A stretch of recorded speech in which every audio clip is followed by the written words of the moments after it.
آزادی کی جنگ کے آغاز میں 13 اوریجنل اسٹیٹس نے آرٹیکل آف کنفیڈریشن سائن کیا تھا، جو کہ ان کے لیے ایز اے کنسٹیٹیوشن کام کر رہا تھا، جس میں بہت زیادہ پرابلمس تھیں۔ اس لیے جارج واشنگٹن نے آزادی کے فوراً بعد ہی اپنے ساتھیوں کے ساتھ کنسٹیٹیوشن ڈیولپمنٹ پر کام کرنا شروع کر دیا۔ انہوں نے کہا کہ article of confederation was no more than a rope of sand linking the states. انہوں نے اسٹرانگ سینٹرل گورنمنٹ کی تائید کی۔ آغاز میں کنسٹیٹیوشنل کنونشن کا مقصد یہ تھا کہ آرٹیکل آف کنفیڈریشن میں کچھ تبدیلیاں کی جائیں تاکہ گورنمنٹ کے معاملات کو سموتھلی چلایا جا سکے۔ پھر کنونشن کے تیسرے دن میڈیسن نے اپنا ورجینیا پلان متعارف کروایا، جو کہ کمپلیٹلی نیو کنسٹیٹیوشن کے بارے میں تھا۔ جارج واشنگٹن نے اس آئیڈیا کی بہت سپورٹ کی اور اس کے بعد جارج واشنگٹن اور میڈیسن 4 دن تک ماؤنٹ ورنر میں اکٹھے رہے اور نیو گورنمنٹ بنانے کے حوالے سے کام کرتے رہے۔ 30 اپریل 1789 کو آتھ ٹیکنگ سیریمنی ہوئی اور اس وقت جارج واشنگٹن کو 13 توپوں کی سلامی دی گئی۔ 1789 میں کانگریس نے ایگزیکٹو ڈپارٹمنٹس بنائے، جن میں اسٹیٹ ڈپارٹمنٹ جولائی میں، ڈپارٹمنٹ آف وار اگست میں اور ٹریجری ڈپارٹمنٹ ستمبر میں بنا۔ جارج واشنگٹن کی کیبنٹ میں اپوزنگ ویوز کے کافی بندے موجود تھے، اس لیے جارج واشنگٹن بہت کم کیبنٹ ڈسکشنز آرگنائز کرتے تھے اور ان ریٹن ہر کسی کی رائے کا اظہار کروانے میں ترجیح دیتے تھے۔ جارج واشنگٹن پولیٹیکل پارٹیز بنانے کے خلاف تھے۔ اس وقت امریکہ میں صرف 2 پارٹیز تھیں، ایک فیڈرلسٹ پارٹی جو کہ الیگزینڈر ہیملٹن کی تھی اور ان کا پوائنٹ آف ویو یہ تھا کہ سینٹر اسٹرانگ ہونا چاہیے اور اسٹیٹس کے پاس پاورز کم ہونی چاہیے، جبکہ دوسری پارٹی تھامس جیفرسن کی تھی اور ان کا پوائنٹ آف ویو یہ تھا کہ اسٹیٹس اسٹرانگ ہونی چاہیے اور سینٹر کے پاس پاورز کم ہونی چاہیے۔ ان کی پارٹی کا نام جیفرسنین ریپبلکنز تھا۔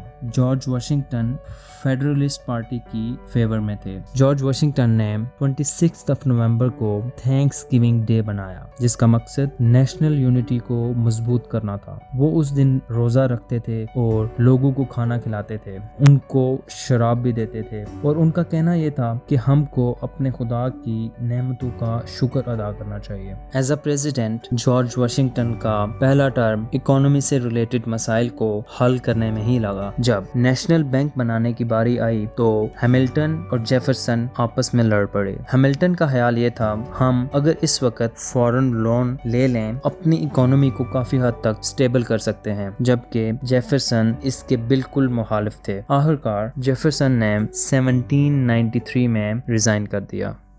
1791 میں کانگریس نے کچھ ٹیکسز متعارف کروائے تو پورے ملک میں احتجاج شروع ہو گیا۔ لوگوں کا کہنا یہ تھا کہ برٹش گورنمنٹ بھی ہم پر ٹیکسز لگاتی تھی اور ظلم کرتی تھی اور آپ بھی وہی کام کر رہے ہیں، تو پھر ہماری آزادی کی جنگ لڑنے کا فائدہ کیا ہوا؟ اس پر جارج واشنگٹن نے اسٹرکٹ ایکشن لیا اور کافی بندوں کو جیل میں بھی ڈالا، جن میں سے 2 بندے مر گئے۔ لیکن جارج واشنگٹن نے ایز اے پریزیڈنٹ اپنی پاورز کا استعمال کیا اور لا اینڈ آرڈر سچویشن کو بہتر کیا۔ یہ مسئلہ حل کرنے کے بعد گورنمنٹ کو کافی سیلف کانفیڈنس آیا اور ٹیکس کلیکٹرز بھی کافی خوش ہوئے۔ انہوں نے عوام کو سمجھایا کہ جو برٹش گورنمنٹ ٹیکسز لیتی تھی وہ صرف اپنے مفاد کے لیے لیتی تھی، لیکن ہم جو آپ سے ٹیکسز لیں گے وہ آپ ہی کی ڈیولپمنٹ کے اوپر لگائے جائیں گے۔ 1792 میں فرانس اور گریٹ برٹن کی آپس میں جنگ کا آغاز ہوا، جس کو فرینچ ریولوشنری وار کہا جاتا ہے، چونکہ فرانس اور امریکہ کا آپس میں ایک ایگریمنٹ ہوا تھا کہ ہم ایک دوسرے کو جنگ کی صورت میں پروٹیکٹ کریں گے، اور فرانس نے امریکہ کی امریکن انڈیپینڈنس وار میں برٹش کے خلاف مدد کی تھی، جس کی وجہ سے امریکہ ایک آزاد ملک بنا۔ اس لیے جب فرانس پر برا وقت آیا تو وہ امریکہ کے پاس مدد کے لیے گئے اور کہا کہ برٹش کے خلاف ہماری مدد کی جائے۔ اس پر امریکہ نے اس معاملہ کو کانگریس میں ڈسکس کیا اور نیوٹریلٹی کا فیصلہ کیا، جس کی وجہ سے امریکہ اور فرانس کے تعلقات بہت خراب ہوئے۔ جارج واشنگٹن کو فرانس نے آنرری سٹیزن شپ بھی دی ہوئی تھی، لیکن امریکہ کی نیوٹریلٹی کے فیصلے نے ان کے تعلقات بہت خراب کیے۔ ان زخموں پر نمک چھڑکا ہیملٹن نے جب انہوں نے جے ٹریٹی کو سائن کیا اور برٹش کے ساتھ اپنے ٹریڈ ریلیشنز